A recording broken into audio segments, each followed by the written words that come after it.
Hey guys, welcome back to another video. So today we're going to talk about Batman 89. Originally I was going to be working out of this pack. Turns out none of those DVDs work anymore. So I had to splurge and go find the entire series. Ironically, Walmart has all of them on DVD in these pretty neat little cases for like $5 each. I found Gremlins, so I was just like, you know what? I'll just splurge and get them because none of them work. I checked all of them, not a single one of them works. So we have Batman from 1989. So it's directed by Tim Burton. I'm sure everyone knows all of this. Like I said, it's from 1989, action adventure. You probably know all the cast too. Michael Keaton as Batman. We last saw him in Toy Story 3 as Ken. Jack Nicholson as the Joker. We also last saw him as Jack Torrance in The Shining. If you follow my Instagram, you know that we already covered The Shining. Next up, we have Kim Basinger as Vicky Vale, who we also last saw as Lynn Bracken in, dare I say, one of my favorite crime dramas, LA Confidential. And finally... Oh, nope, not finally. Next up, we have Billy D. Williams as Harvey Dent. On the Wikipedia, it lists him as Two-Face. So he does eventually play Two-Face. He plays him in, it's right here, in the Lego Batman movie, voices Two-Face. In this, he never becomes Two-Face. That role is left up to Tommy Lee Jones in Batman Forever. So here he just plays Harvey Dent. We last saw Billy D. Williams, just chronologically, in Star Wars The Rise of Skywalker, briefly, and by briefly I mean I think he gets a total of like 20 minutes screen time. Next up, Michael Gough as Alfred. We haven't seen him in anything, and Robert Wool as Alexander Knox, another person we haven't seen anything. Apparently, he reprises that role in Crisis on Infinite Earths and on the CW shows. I'm working my way through Batwoman right now, since it's on HBO Max. These also, fun fact, these are all on HBO Max. That's how I ended up watching this. But they all leave July 1st, so it was either get them now or risk them being gone. $5 is $5. That's the way I look at it. But I'm working my way through Batwoman, then I'm going to jump back over to Netflix and go through Flash, Legends of Tomorrow. I haven't really watched much of Supergirl, and I've barely watched anything of Arrow. So I'm going to have to, like, when I say that, I watched the Crisis, like, those crossover episodes of all the seasons and all the shows.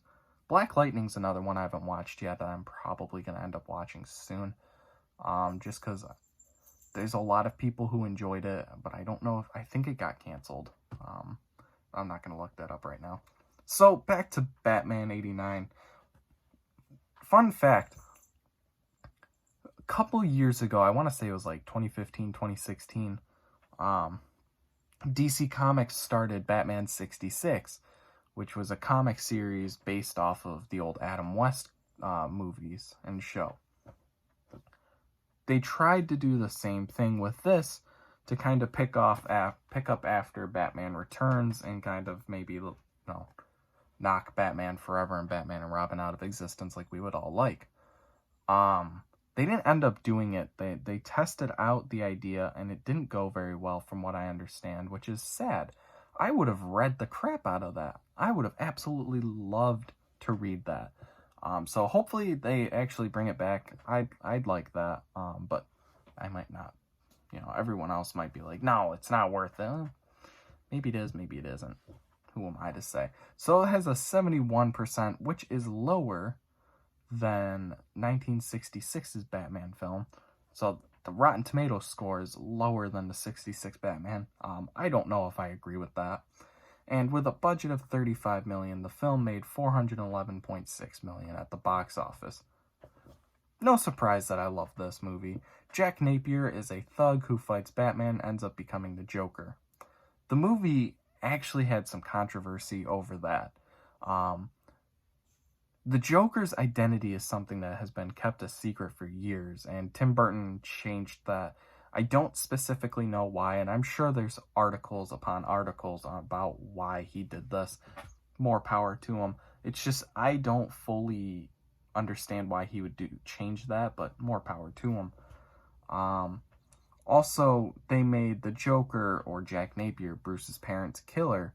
Another thing changed from the comics is originally it was a thug named Joe Chill. Although, I thought that was another thing that was left anonymous, but it turns out back in 1948 they named him Joe Chill. I remember that being a thing in Batman Begins. I have it laying here somewhere.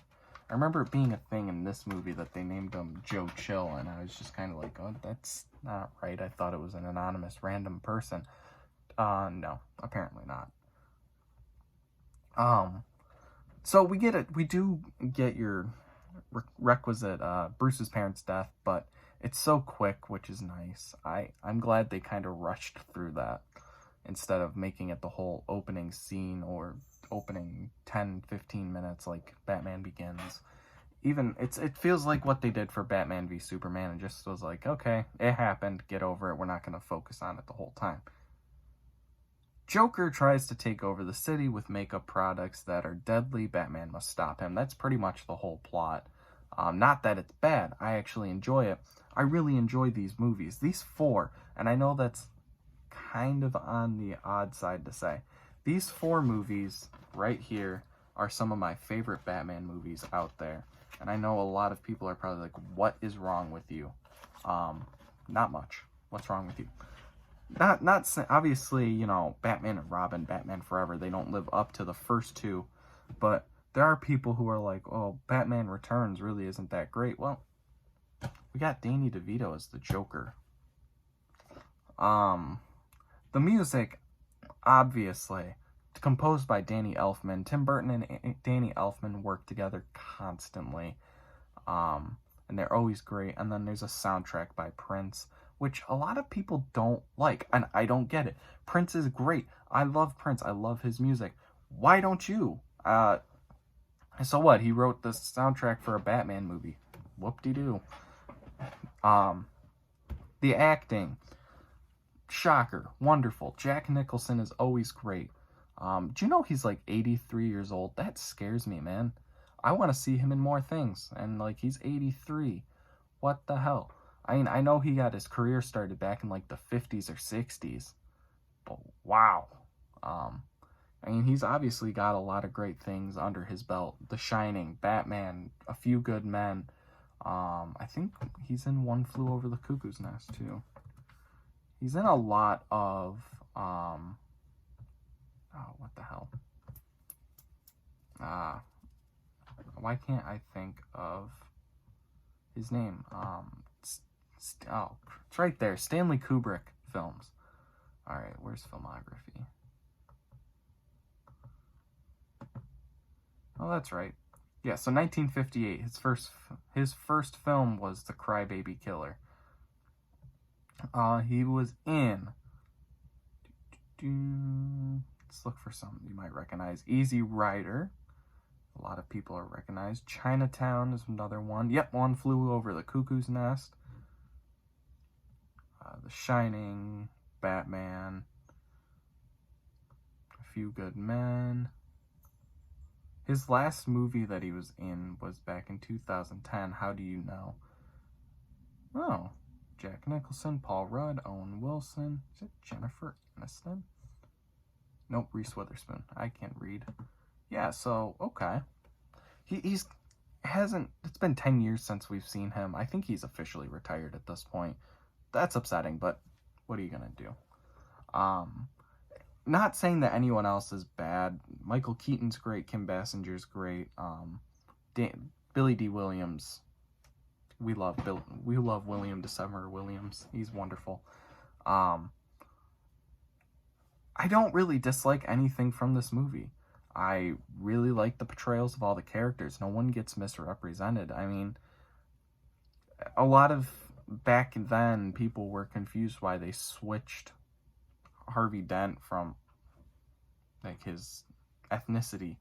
Who cares? Who gives a damn? It's a phenomenal actor portraying another great Batman villain. Who the hell cares what he looks like? So what, he's not comic accurate. Have you watched any of these Marvel movies? Where's a good example? Ant-Man. Ant-Man looks nothing like he did back in the 60s comics. Yes, there's a reference to that helmet back in Endgame. But if you watch the first Ant-Man or even Ant-Man and the Wasp, does he have that giant-ass satellite dish on his head? No. So who cares? Let's see. The design of the Batmobile is probably the best in any of the on-screen Batman films. Not that the 60s one is iconic, but I think it's on one of these. I think it's this one. Look at that. And then think about what this Batmobile looks like. I wonder if you might barely be able to see it right there. That is probably the best Batmobile, and it actually survives more than one movie. It's in the second film, Batman Returns, and then they change it over in Batman Forever, and then they change it again in Batman and Robin. If you're trying to keep continuity, just keep the Batmobile the same. I don't care for the new design for the Batmobile that they're coming up with for the Batman in 2021, which I have some stuff I'm going to share about that movie at the end, but that's just me. Let's see. The darker setting helped push Batman away from the campy 60s stuff into more comic accurate. Around this time was when Bane had broken Batman's back and, you know, all this stuff. I think the Death of Superman comics were around this time. Let's see. Death of Superman comics. I want to say those came out either...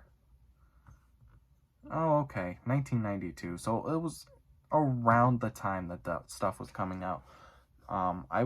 Normally I'd probably say that this paved the way for that, but I don't know how true that would be.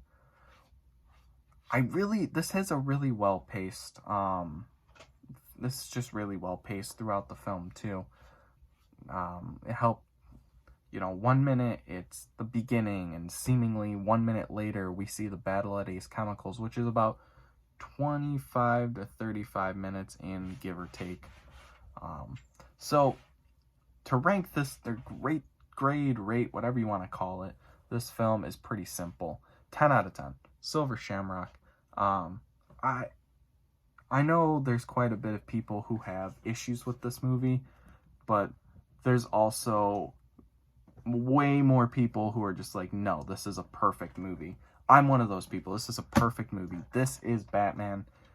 That's my Batman. I love the bat suit, the kind of rubbery, he can barely turn his neck. He has to turn his whole body to look at you if you're on his left or right.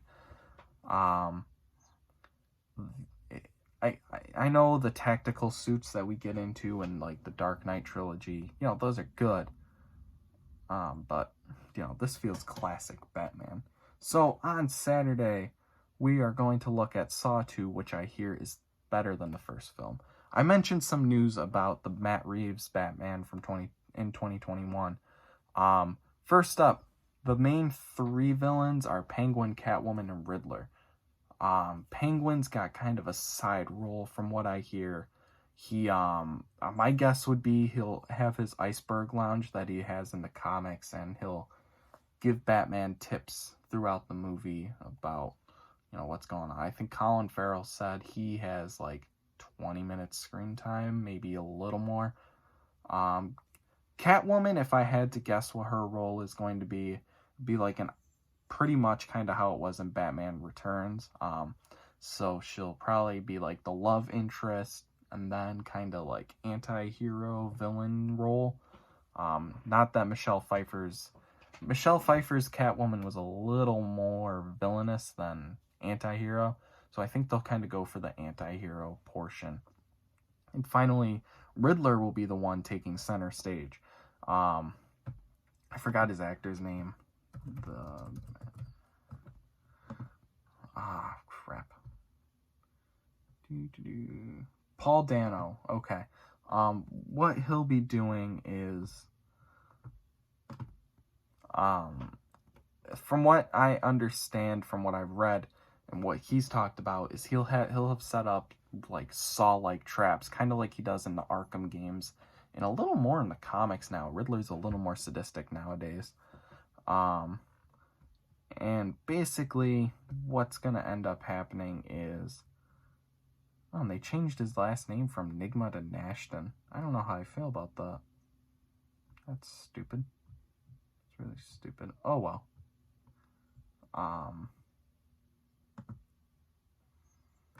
So here's what I have to say about this. I enjoy the fact that they're gonna do a darker Riddler than what we got in, say, 66 or in Batman Forever. You know, not that Frank Gorshin or Jim Carrey do a bad job. They're both wonderful. But I think we need to see these darker sides to that character. He's always been painted as kind of like the lighthearted Joker of the group. No, he's a badass motherfucker who will kill somebody. And I think we're going to see that. I think we'll see him kill a few people, and I know Batman's going to be tested in these saw traps that he's come up with. So I'm interested in seeing all of that. Let me know what you guys think. Last night I posted my schedule for next week and talked about doing Sonic the Hedgehog as the Wednesday review. So for the week after, I'm doing a toss-up between Candyman and Gremlins for Wednesday the 17th. If you guys have any input, let me know. Or if there's another movie you want me to try and find to review, let me know too. So, Batman 89, 10 out of 10, recommend. And we'll be apparently using these from now on to watch the movie instead of my pack that no longer works. But I got that pack when I was like 12, so there's no surprise those don't work. Until next time, I'm Luke, and I will see you guys later. Hey, I hope you guys enjoyed what you just watched. If you're interested in more of my videos, make sure you subscribe and hit that bell icon to get notifications every time I upload a video. And also, if you could, just leave a like down below, and maybe even consider commenting, telling me things I did good, things I did bad.